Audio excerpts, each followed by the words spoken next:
Eno erimbo ya KCCA esangibwa ekirinya Bukasa mu gombola y'Ebweyogerere mu Kira. Eno yeyambisibwa okuziikibwamu abantu ababuliddwa akabaabwe. Wabula abatuuze abalinaanye erimbo eno balaze obwennyamivu olw'emirambo egiziikibwa ku ngulu. Ewaffe mu byalo ebwe tuba tuziika omuntu bamusimira fuuti ndowooza ziwerako nga wakati w'ettaano ku 6 ne bamuteekayo.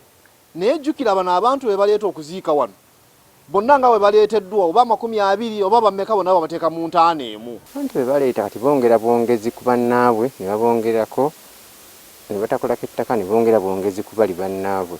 Bagamba n'ettaka eriteekebwa ku mirambo ttono ekyanguyiza embwa okugiziikulayo.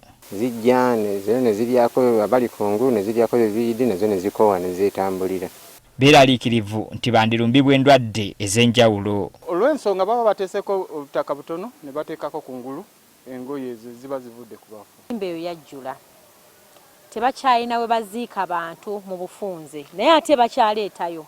Baleeta abantu nga bamaze mu ddwaliro almost bamazeeyo nga wiiki nga nnamba ne babaleeta wano okubaziika n'abantu nga bawunya okukamala obukamazi. Tuze bafunye endwadde nnyingi nnyo oluusi ate nga tebalina na ssente mu ngeri y'enzijanjaba ya wano.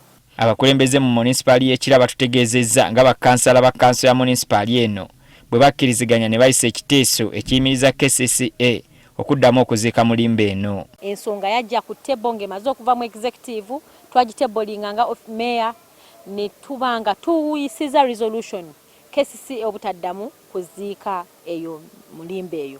Rashida Nanyonga amyoka meya w'Ekira ategeezezza nga bwe bamaze okutegeeza KCCA ku nsonga eno. N'ebbaluwa ziwandiikiddwa zituuse ku KCCA okulaba nga balekeraawo okuziika abafu mu kitundu ekyo. Wangaliwo obuzibu obulala obuliwo ng'obwalimbo era byonna twagala bitereeza tubeere n'ekifo bannaffe ababa batalina byalo ababa basazeewo okuziika mu lujjudde oba mu lukale nabo babeere mu bifo ebirungi. Wabula n'ategeezezza nga bwe bakyalina okusoomozebwa kw'ensimbi entono ezitabasobozesa kutereeza bifo muziikibwa bafu. Tulina ebifo nga Lusazi awamu n'Ekira naye olw'ensimbi naye ate mu ezo zennyini tulina okulaba muno tulabirira ebifo bino okubeera ku mutindo ogutatuwa kifaananyi kibi ng'ekibuga ng'eggwanga.